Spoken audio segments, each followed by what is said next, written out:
How you what? Hello, welcome. So, we're going to talk today about why you need Spotify to grow as an artist. I work with a lot of artists as an engineer, and a lot of the times those artists will say, "Oh, I do better on Apple," or "Oh, I just post on Facebook or YouTube, and my Spotify doesn't get any growth, so I don't focus on it." But there are a lot of reasons why Spotify should be your main platform to grow your first fan base. That's what I always tell people because of multiple reasons. One, Spotify has millions and millions of more users than Apple Music, and Apple Music is like the nearest competition, and then all the rest are way down here. So, because Spotify is free, also, it invites a lot more users to use it internationally. Spotify is known to work with independent artists, allowing you to pitch to their playlists, and they have a lot of content describing how to get traction on Spotify. Whereas most platforms aren't willing to help independent artists, you need a label to have those same type of tools. Spotify is one of the last few places that people go to listen to new music. This is super important because this is your target audience. You don't want to have to compete on Facebook and TikTok and, Instagram with all the fake models and all the bullshit that you see on there. You really want people to like you for your music. If your goal is to be a music artist, not just a TikToker, then your goal is to do that. And the best part is Spotify pays way more per stream than Instagram or YouTube or any of the above. We'll get into how much a Spotify stream is and some of the controversy you hear about that, but you shouldn't let that scare you away from Spotify because there's so many good tools, and this is where you'll build your fan base. This is where you'll be able to target your fan base when you go on tour or do certain ads to grow in certain cities. And this is really just one of the best ways that you're going to connect to your target audience is through your Spotify for artists because you don't want Instagram to tell them to go to Spotify because Instagram wants them to stay on Instagram. The same way YouTube doesn't transfer well with Instagram or vice versa. All these platforms don't want you to crisscross, and you have to know how to play the Spotify game to win on Spotify. It doesn't happen by accident. And there are certain things that Spotify wants you to do to grow as an artist. So let's dive into those. The most basic ways to grow your account as an artist for free. A lot of artists, every artist should do this, but most artists just don't know about it. So the number one thing, and this is promoted by Spotify, it's the official way to pitch your playlist, to pitch your song to the playlist on Spotify. This happens in your Spotify for Artist account a week before the release date. So you have to set your release date out over a week to be able to have the option to pitch it to the Spotify playlists. This is totally free, and you get to write a paragraph about what makes your song different, and you get to kind of identify markers that will help the right playlist find your song. Being that it's free and ran officially through Spotify, it will not hurt you to do this. And it helps you in multiple ways. Not only can you get your song at the top of your This Is It section, you'll reach more people on your release radar, and your own followers will see your song more if you pitch it to the playlist and you give Spotify's algorithm the time to do what it does. So if you're not doing this, you're for sure just missing out on free streams. And if you are doing this, it won't hurt you.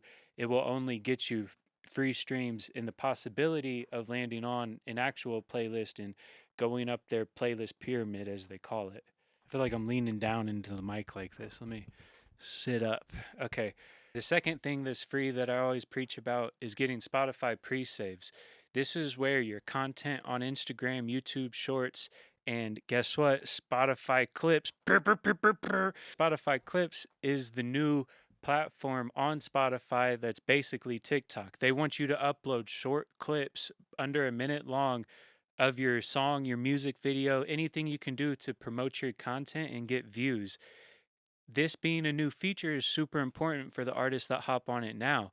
If you can get traction as a new creator on Spotify and you get your followers up on Spotify, you will make more money than a YouTube creator or a TikTok creator, or any of those other platforms, because you're generating more per each stream. And if you have a big catalog, this is great news because if you have a bigger catalog, there are more songs to stream for a new fan, making you more money. So, anyway, pre saves.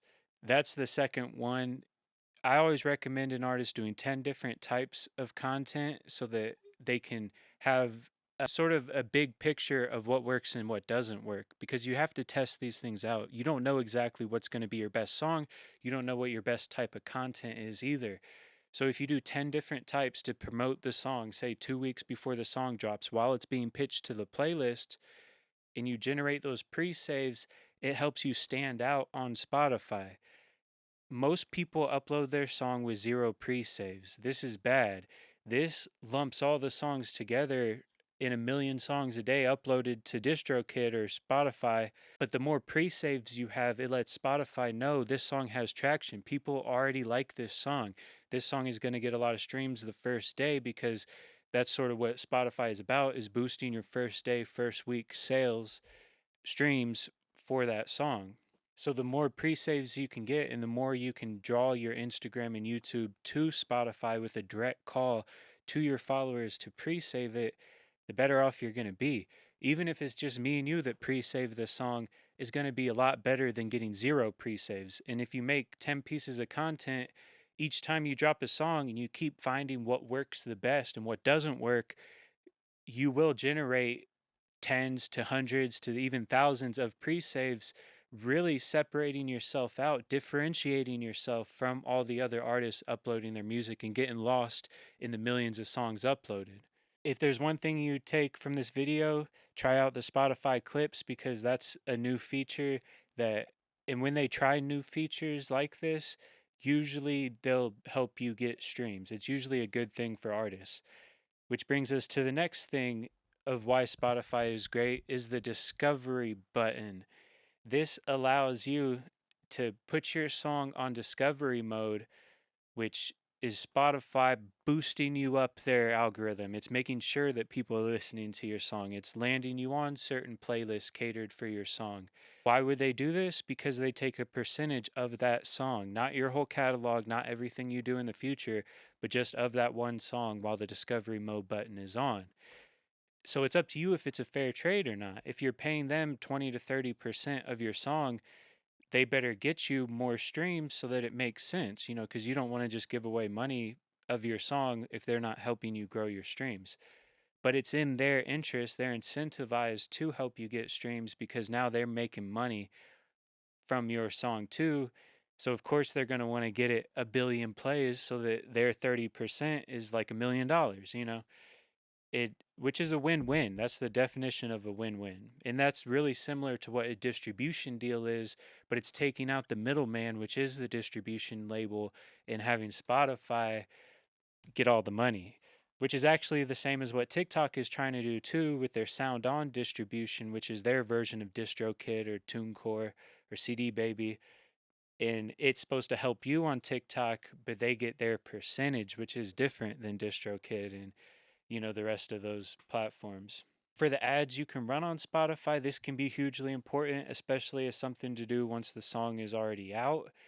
They have different methods where your song appears in different places, but those ads are going to be more effective than Instagram as long as you're doing it on good content and it looks good. It still has to be a good ad. If it's a bad ad or a bad song, a million people could see it and just hate it. But if it's quality, then you will hopefully grow followers and streams from that, allowing you to maneuver other things to grow further. Because that's part of it too. Once you reach so many monthly listeners and followers on Spotify, it opens the door for you to do other things to grow to a higher level. But most people get stuck getting zero streams because they're not doing anything on their Spotify for artists or really focusing all their efforts on Spotify instead of just posting it on Instagram, which is owned by Facebook, which is designed to be shown to your friends. It's not designed to be shown to everybody. That's where they copied TikTok with the Instagram Reels to try to copy that model. But you want to find your target audience on Spotify, build that fan base of streamers so that you can get paid off of streaming for your whole catalog.